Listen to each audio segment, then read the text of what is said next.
Solo Leveling by Gong. Bonus Stories 5 Part 1. Jinchul sometimes felt a sense of loss, like he had forgotten something important. No matter how hard he tried, he couldn't put a finger on it, but the longer he dwelled on it, the more the hole in his heart seemed to grow. "So what are you thinking so hard about?" the rookie detective asked Jinchul, as he handed him a cup of hot coffee from the vending machine. "Thanks." Jinchul took it and shrugged as if nothing was bothering him. The aroma of coffee seemed to shrink the hole in his heart. Jinchul Wu was in his 4th year as a detective in the Violent Crimes Investigation Unit. He was never the sentimental type, but this feeling of loss started to plague him 3 years ago and came back every so often. Anytime he shared this with someone, they'd only nag him that it was because he still didn't have a family of his own, despite his age. Jinchul gave a bitter smile and downed his coffee in one go. That's right. Didn't people say a busy bee doesn't have time to be sad? The best way to get over feeling blue, or green, or whatever was to work hard. As Jinchul entered the office, he saw the backs of 3 men sitting next to one another. He crumpled his paper cup and pointed to the men with his chin. "Who are they?" "Oh, them. Well, When the rookie detective hesitated, Jinchul quickly walked over and stood in front of the men.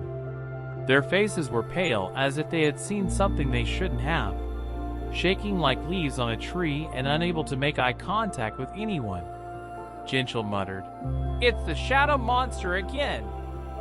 It was common enough for criminals to show up at a police station and confess their crimes out of a sense of guilt or fear of getting caught.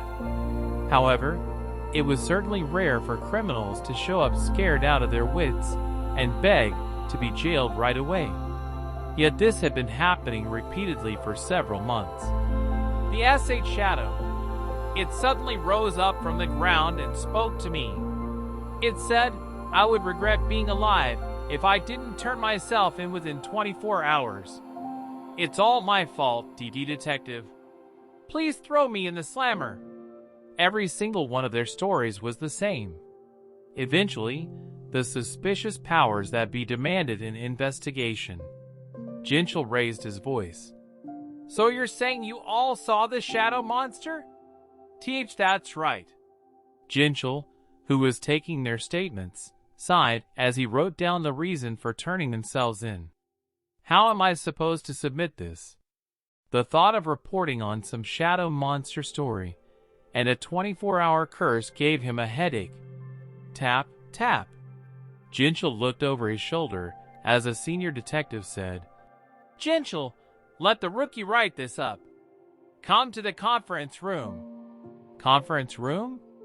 Violent crimes had gone down due to this shadow monster's brilliant performance, and now a sudden meeting? What could this be about? The senior detective went on ahead, leaving behind a puzzled Jinchul, who raised an eyebrow as he got up from his chair. "I'll take it from here, Detective Wu." "Great, thanks." He left the rookie behind with some words of encouragement before joining the other detectives in the meeting room. "What? You want to let those crooks go? Hey! Lower your voice. People can hear you." Incredulous, Jinchul asked again. "What do you mean you want to release them?" "We're not releasing them per se. We're putting them under surveillance to see what will happen to them after 24 hours. One of Jinchul's colleagues frowned. "Sir, they're just talking nonsense because they're strung out on something. This monster is probably a hallucinogenic side effect of some drug. Their drug tests came back negative. I went to forensics myself to confirm the results. But do you really think a drug could make all those unrelated criminals see the exact same thing? One that would cause them to turn themselves in?" Jinchul's colleague had nothing to say to that. The senior detective continued, "The higher-ups have been asking for answers, but we still have nothing. Anyone have a better idea?" We should at least be able to pick up some clues this way. Though the other detectives didn't look too impressed with the plan at first, they exchanged glances and nodded. If everyone had indeed seen the same apparition, this might give them some good leads. So let them talk their nonsense, and let's see what happens. Jinchel had been quietly listening but finally opened his mouth. But what if something happens to them? Then what? The detectives collectively turned to look at him and broke out into grins. Detective Wu, do you actually believe in ghosts and stuff? I never knew you were so superstitious, Jinchel. Ha ha ha. It wasn't that Jinchel believed that there was a monster, but there had to be a reason the criminals had seen the same apparition, right? Their testimonies made Jinchel uneasy, as if he was staring into the eyes of something hidden in the darkness, and he had a hunch that they shouldn't trouble it. The chief detective misunderstood Jinchel's worried expression and patted him on the shoulder. Don't worry, Detective Wu. No harm will come to them. We'll take just one of them to a quiet place like a warehouse and simply observe. He'll be properly guarded by several of our strongest detectives, so he can't escape. His boss looked at him as if asking whether Jinchel really believed in monsters or ghosts, so Jinchel had no choice but to nod. His boss chuckled. Anyway, let's say a monster appears and does something to the criminals after 24 hours. Shouldn't we thank it? The three men were vicious criminals who had broken into the home of an elderly couple to rob them, beating them to death when they fought back. The chief said half-jokingly, half-seriously, that it would be better for these crooks to be ripped apart by a monster instead of being sent to jail, where they'd be provided 3 warm meals a day. Then I need volunteers. The chief gave a sly grin. Detective Wu, you can sit this one out if you like. Jinchel hesitated, but he could read between the lines. The chief clearly meant for Jinchel to take part. No, I'm in. Detectives, please, you can't do this to me. I'll die. Be quiet. We just need to check something. But I'm gonna get killed. Hey, no one's dying today. We'll be right here to guard you. Detective Kim, how long until the 24-hour mark? Let's see. Looks like there's half an hour left. Really? Wow, it's cold out. Although it was already spring, there was still a chill in the air, and the detectives could see their breath.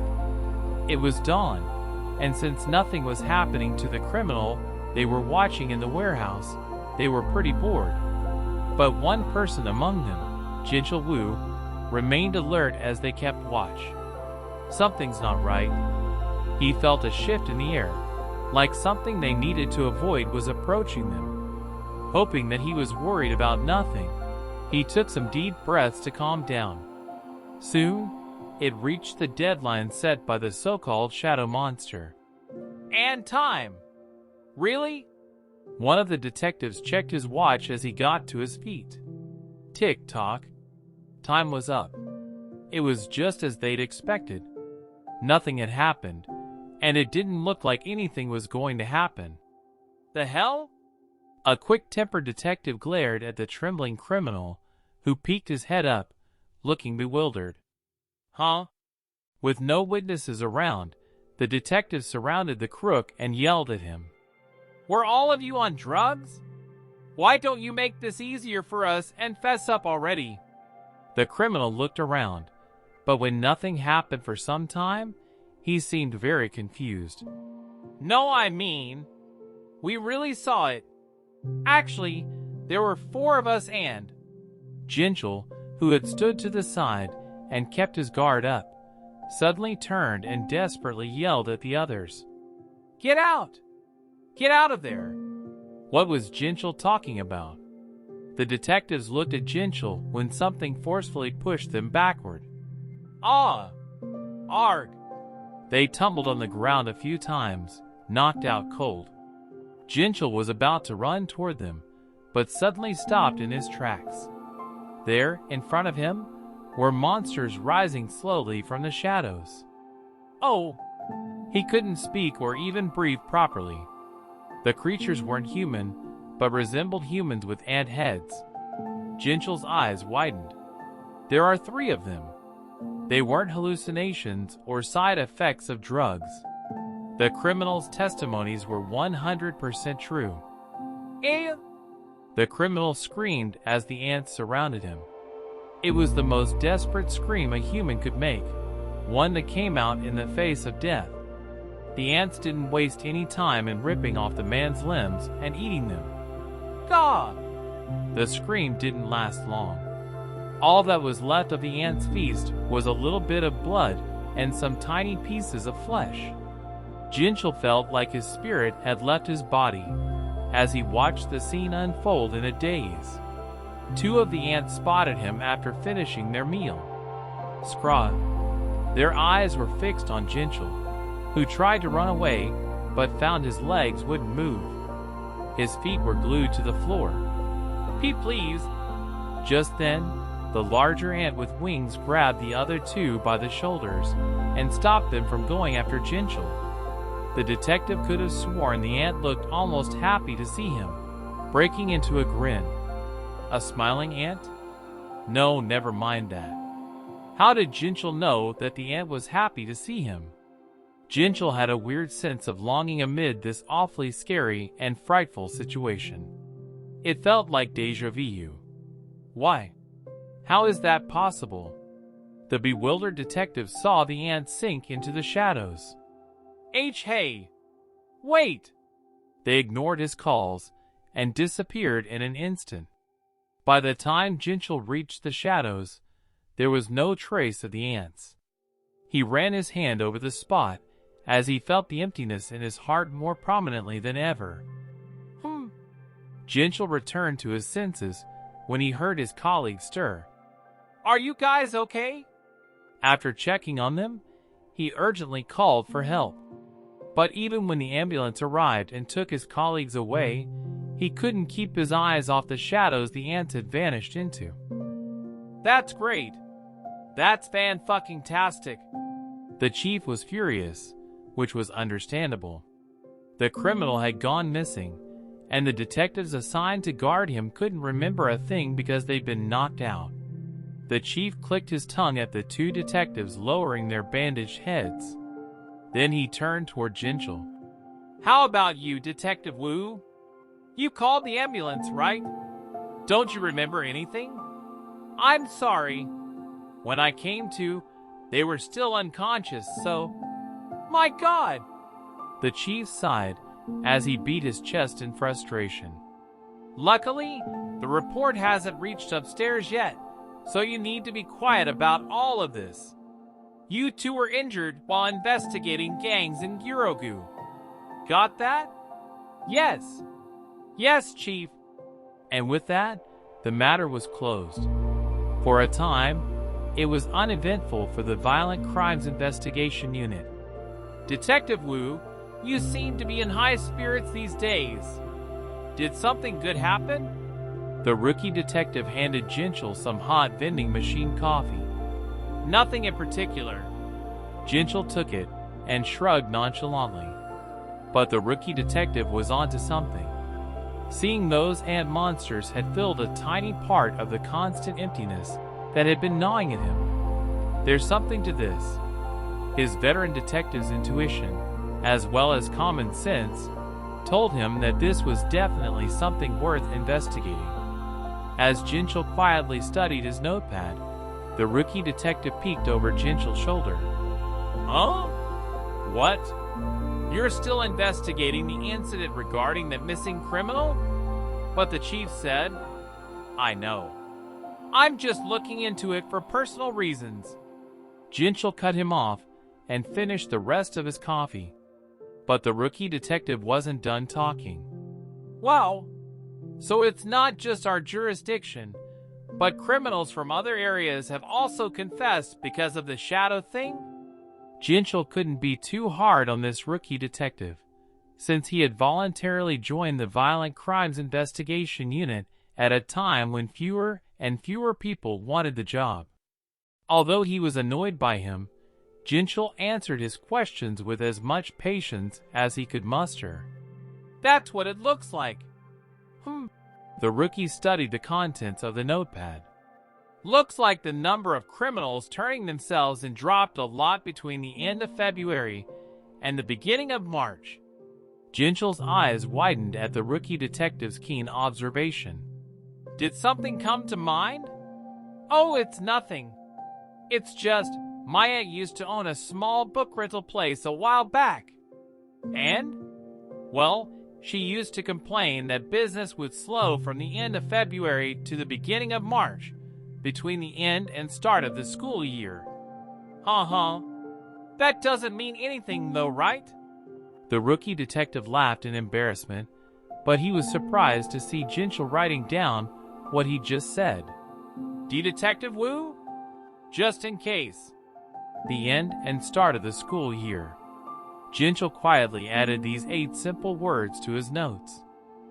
A day before the entrance ceremony at the 20th high school for incoming freshmen, the principal secretly called the teacher who oversaw student affairs to his office.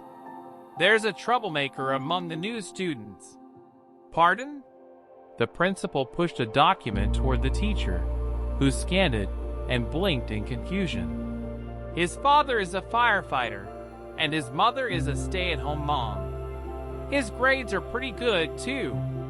He doesn't seem like a troublemaker." "No, not that. Keep reading." In his first year of middle school, the student had run away for 2 years, which naturally spelled expulsion from his middle school. But this student had completed self-study and passed the test to register for this high school.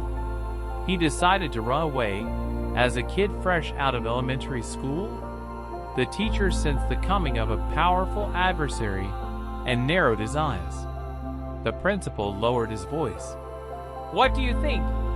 Can you handle this student?" The teacher closed the troublemaker's file and took a deep breath. "You know why they call me the venomous snake, don't you, sir? Please leave the troublemakers to me. I'll be sure to whip him into shape." The teacher's eyes sparkled with confidence and a sense of duty. The principal nodded. "Very good. I'll leave it to you, Mr. Park." The principal's expression softened after hearing Mr. Park's pledge. In turn, Mr. Park grinned. Tomorrow would be the fated battle. Mr. Park's heart was already beating with the determination to break the troublemaker's rebellious spirit from the get-go. The high school freshmen gathered on the field for the entrance ceremony. They took advantage of the lax teachers watching them to find and chat with their friends from the same middle school. "Quiet!" Kissel Park, the venomous snake, appeared like a shark invading a school of guppies. His glare shut the freshmen up quick. "Who's making all that racket?" Though one would think from his name that he'd be an art or technology teacher, Kissel was actually a gym teacher. He had cauliflower ears, a thick neck, broad shoulders, and large thighs befitting a man who specialized in wrestling. Students lowered their heads to avoid his gaze. There may be power struggles between students at the start of the school year, but the ones between teachers and students were arguably more important, as they would set how a class or even a whole grade would behave. The venomous snake had never lost in a power struggle against students, even during his first year as a teacher 10 years ago, and he had no intention of losing this year. The school of guppies averted their eyes in front of the shark, going dead silent as he walked by. His colleagues admired him as they watched him in his element. "Mr. Park is in fine form. It looks like it will be another smooth ride if we trust in Mr. Park." Kissel smiled with satisfaction as he scanned the timid freshman. Yes, this is how it's supposed to be. However, he wasn't satisfied with just this. Today, he had a specific target to hit as assigned to him by the principal himself. If Kissel didn't break the troublemaker's rebellious spirit today, he couldn't say that he did his job. He soon found the troublemaker within the crowd. There he is. The smile disappeared from his face when he spotted his target. The troublemaker was much taller than his peers, obviously muscular, with bright eyes. Even at a distance, Kissel could tell this was no ordinary troublemaker. So that's Jin Woo-sung. However, Kissel was a pro. Regardless of how disruptive the students were, they were as gentle as lambs before him. And if they tried to put on a display of arrogance, Kissel would just have to show a little bit of his true self. The venomous snake had yet to meet a troublemaker he couldn't break. He oozed with self-confidence. Okay then. It was time to begin. First, Kissel scanned the troublemaker from top to bottom. Suddenly, his eyes locked on to something. That's it. The troublemaker was wearing a black glove on one hand. Wearing gloves or hats was against the dress code, and as the teacher in charge of student affairs, Kissel couldn't ignore anyone breaking these rules, could he? Of course, Kissel knew that the student had to wear a glove because he had a severe burn on his hand, since it was in the student's file. Kissel merely needed the slightest excuse to break the troublemaker. Pointing out the violation of the school's dress code was the perfect excuse to scold him. As he approached the troublemaker, Kissel's eyes lit up like a snake that had cornered its prey. The troublemaker didn't seem to have noticed his approach yet, which was good. A sneak attack was an effective way to break an enemy's spirit.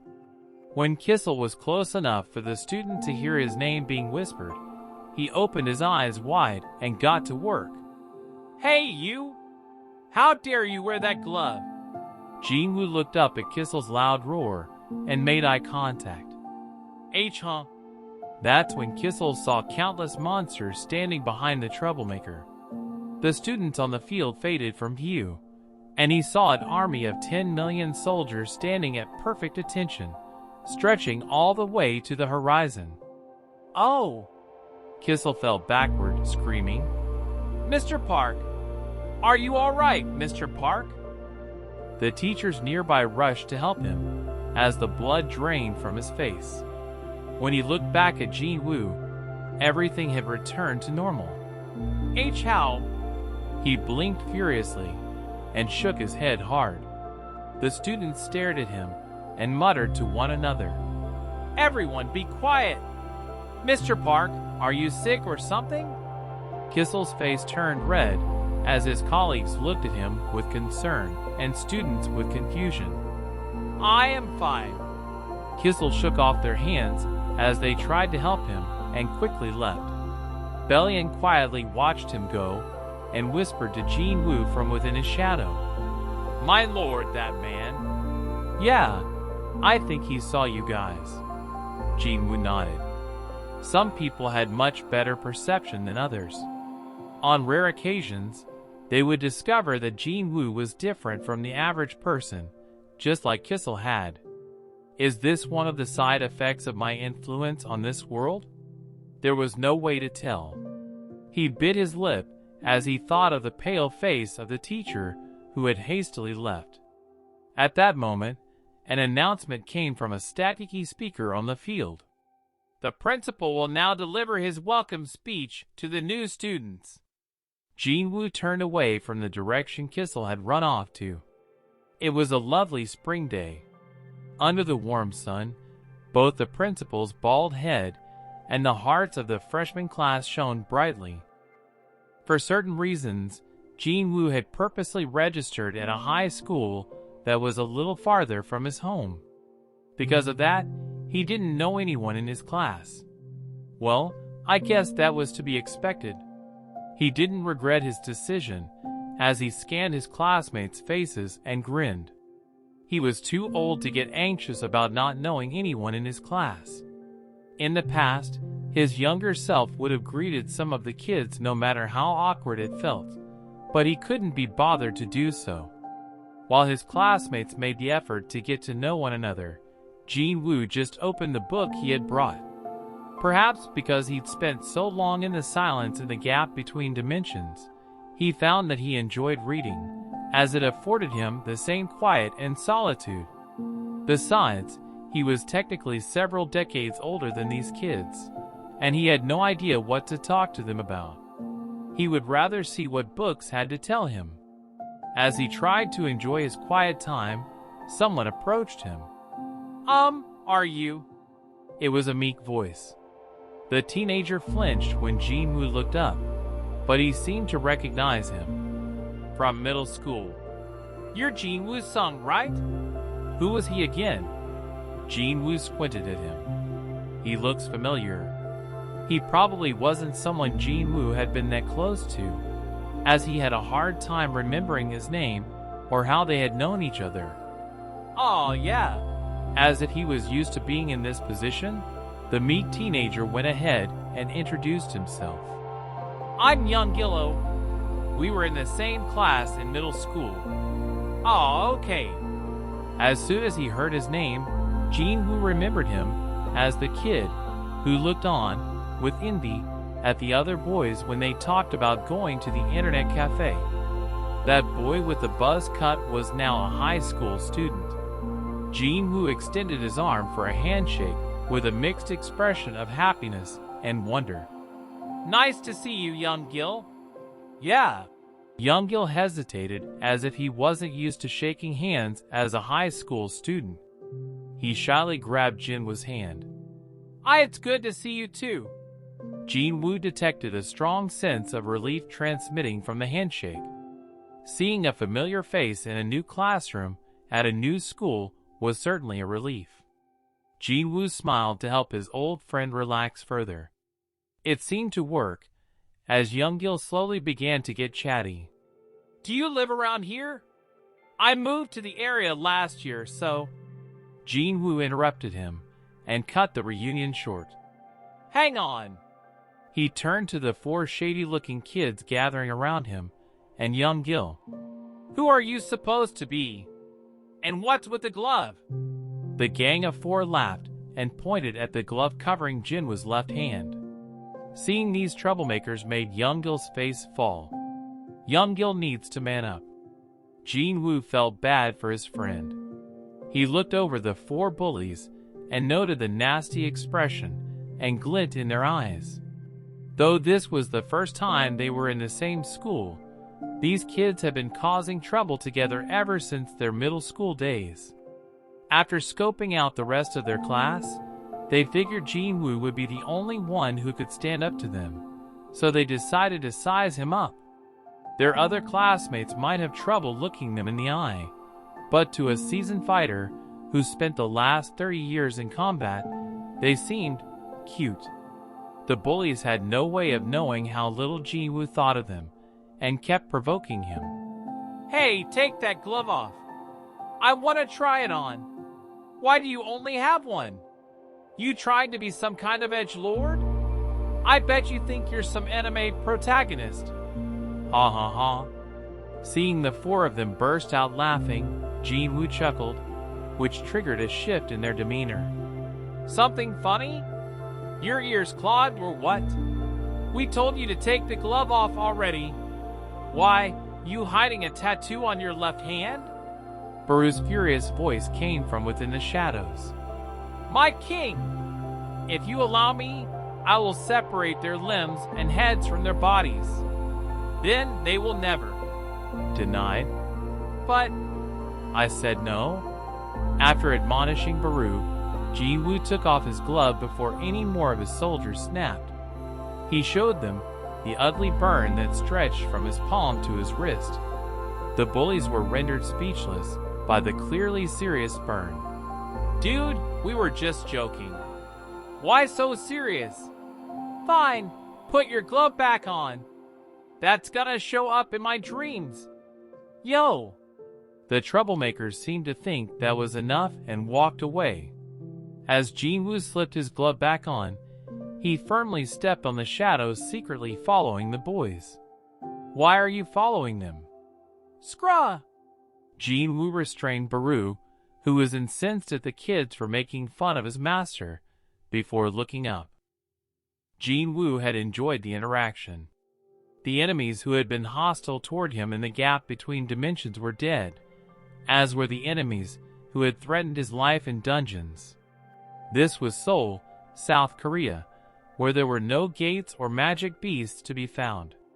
It was a place he could enjoy the peaceful norm that he had ushered in with his own hands. This small confrontation just made him laugh. This much is okay. Jin-woo looked back at the four bullies, and they simultaneously tripped on something they couldn't see on their way to the back of the classroom. Whomp! Beneath Jinwoo's foot, Baru watched them take a tumble and then looked back at Jin-woo. My king, I only did it for a laugh, okay? Since it was funny, it was fine. As if on cue, a female teacher entered the room and saw the boys sitting on the ground looking embarrassed. Jin-woo sat back down in his chair as he watched the confused teacher. And so, his second high school tenure started. Ding dong, ding dong. From the youngest elementary school kids, who were still more used to their parents' arms than the classroom, to the gray-haired teachers, who were close to retirement, the sound of the dismissal bell, echoing out loud, lifted everyone's spirits. Most of Jinwoo's classmates were so happy, they looked like they could fly away. Even Jinwoo looked much brighter. Don't hang out with your new friends too late. Go home early, okay? Okay. The mischievous voices of the male students and the higher-pitched voices of the female students answered together as the classroom quickly emptied. Jin-woo purposefully took his time. As he packed his bag, he saw Young-gil approaching slowly. Jin-woo paused when Young-gil cautiously asked him, I walk in the direction toward Giga Mart. What about you? It looked like Young-gil wanted to get closer to him. Jin-woo grinned. A small act of kindness from years ago could be the beginning of a friendship, but Jin-woo eventually shook his head. Me too, but I have something to do today. Oh, Young-gil seemed disappointed. Jin-woo gently patted his shoulder. Let's go! They left the building together. What? The track team? Young-gil sounded quite surprised. Jin-woo nodded casually. Yeah. Jin-woo had chosen this school over the one closer to home because it was the only one in the area that had a track team. Young-gil cocked his head at the news. Was Jin-woo good at running? To be fair, Young-gil had known Jin-woo for only about a month. He remembered Jin-woo being good at video games, but he hadn't stood out in gym class or other activities. In any case, Young-gil remembered Jin-woo always taking things easy. You need to be athletic to join a high school track team, though. Young-gil ended up following Jin-woo out of concern. Jin-woo crossed the field and walked to where the track team was stretching. Huh? The track team expected the two freshmen to walk past them or go in a different direction, so they all turned to stare when Jin-woo and Young-gil walked right up to them. One of the hefty older kids stepped forward. What's with you two? Jin-woo briefly took note of the team's atmosphere and spoke with a smile. I'd like to join the track team. The older kid was Tae-woong Choi, the leader of the track team. He looked down at Jin-woo and the nervous-looking short kid standing behind him. You want to join the team? Yes. Both of you? When Jin-woo looked over his shoulder, Young-gil shook his head. No, just me. The others started to gather around them. So what's going on? Does he want to try out for the team? He's the first freshman to ever barge in on the team like this. Kid's got some balls. Tae-woong rubbed the back of his neck as he scanned Jin-woo from head to toe. Are you a student athlete? No, I'm not. Did you run track in middle school? Although Jin-woo had experience running after the monarchs in the gap between dimensions, that didn't count for actual track and field experience. So he just shook his head. No, I didn't. Up to that point, The older kids had seemed open to welcoming a new applicant, but now their faces hardened little by little. A freshman with no experience running track wanted to join the track team out of the blue. Did he think high school track was that easy? One of the older kids with a short temper intervened just then. If you don't have any experience, why do you want to join the team? Jinwoo's answer was simple. Because there's someone I need to meet at track and field competitions. Although she'd be in the middle school division, she was probably good enough to attend local competitions. She had been a promising track athlete before she gave up on that dream to become a high-rank hunter. That meant Jinwoo would naturally run into her at track meets where middle school and high school athletes competed, wouldn't he? Jinwoo had concluded that this was the best way to insert himself into her life without interfering with it. But the expressions of the older students seemed like they weren't down with this plan. Track and field competitions. Gushik-young, the short-tempered kid, glared at him. He thought Jinwoo was mocking track and had gone too far. But before he could swear at the two freshmen and kick them out, Taewon grinned and allowed Jinwoo to join. Fine. Gushik looked at Taewon in disbelief. What? On one condition, though. Taewon gave Gushik a look telling him to wait. He then pointed at a kid with glasses doing stretches in the distance. Do you see that dude over there? Jinwoo nodded. Yes. He's a second-year reserve member and the worst runner on our team. You should be able to beat him at least if you want to qualify for the team. That was a lie. Jinwoo had already analyzed the 11th grader's abilities even before Taewon's explanation. Jinwoo snorted. He looked skinny at first glance, but he has strong thighs and calves. He's also losing confidence. Jinwoo could tell that. From his stable breathing to his proper posture, he was an extraordinary athlete. These seniors were trying to make a laughingstock out of Jinwoo. Having seen right through them, Jinwoo could only laugh. Realizing what Taewon's intentions were, Gushik relaxed. That's right. Your goal is to attend competitions, right? So this test should be a piece of cake if you want to join the team. Jinwoo didn't like Gushik's smarmy face, but he decided to play the part. So, is he really a reserve? I swear. The other members of the track team tried hard not to laugh at Taewon's earnest tone. Technically, it's not a lie, but he only became a reserve after twisting his ankle during winter training. He finished third in a local competition last year. Hence, he really was a reserve, and he really was the worst runner after having to take some time off to heal.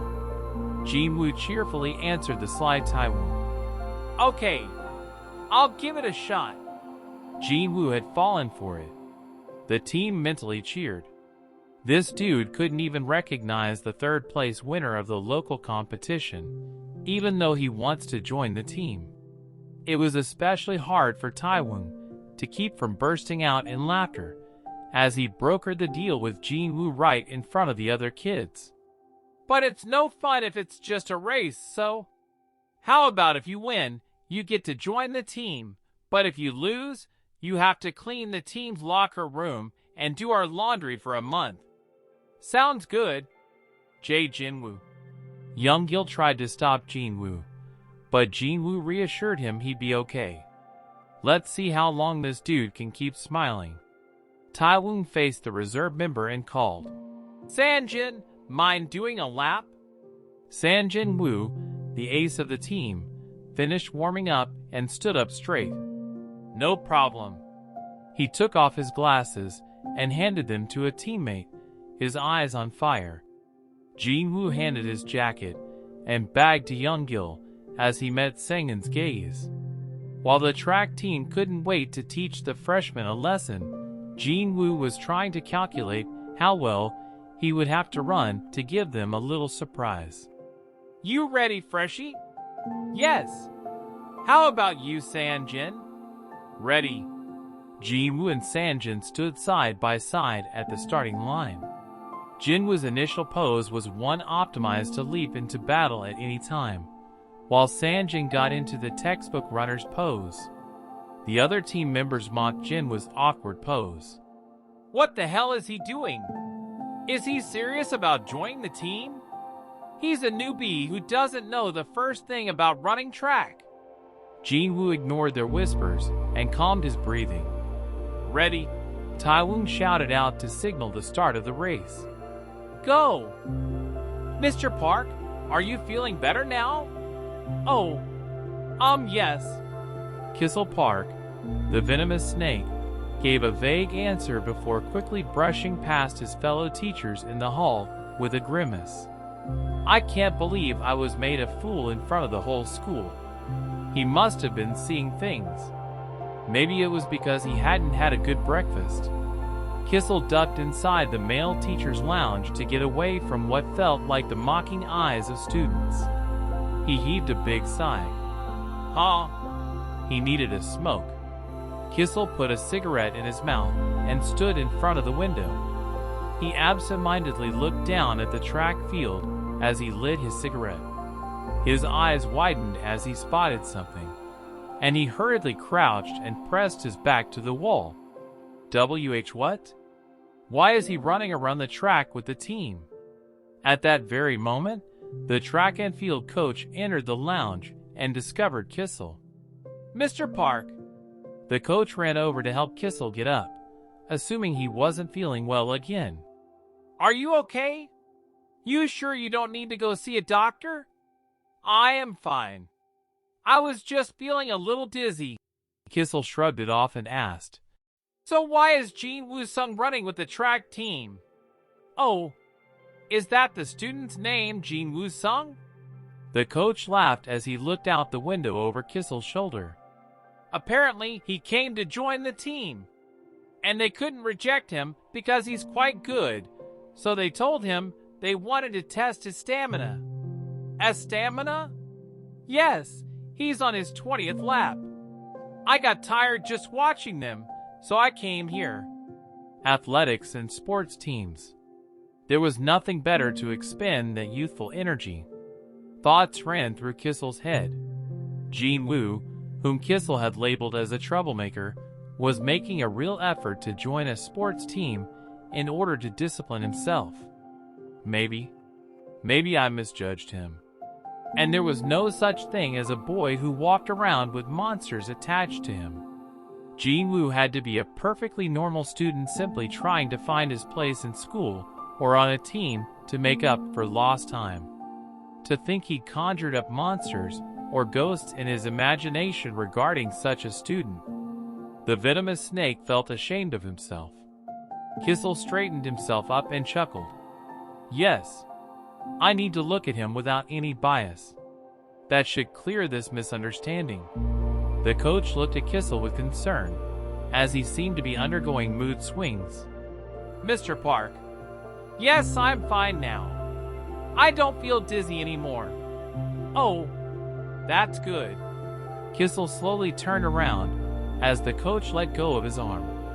It was a bright spring day, and Jinwoo ran around the track, sweating in the sun. Who could think badly of him? Kissel noticed that Jinwoo was effortlessly lapping the panting members of the track team. This morning was definitely. The scene below him suddenly darkened and revealed an endless army of shadowy creatures. His knees almost gave out again, but he gritted his teeth and steadied his legs. I'm hallucinating. It's not real.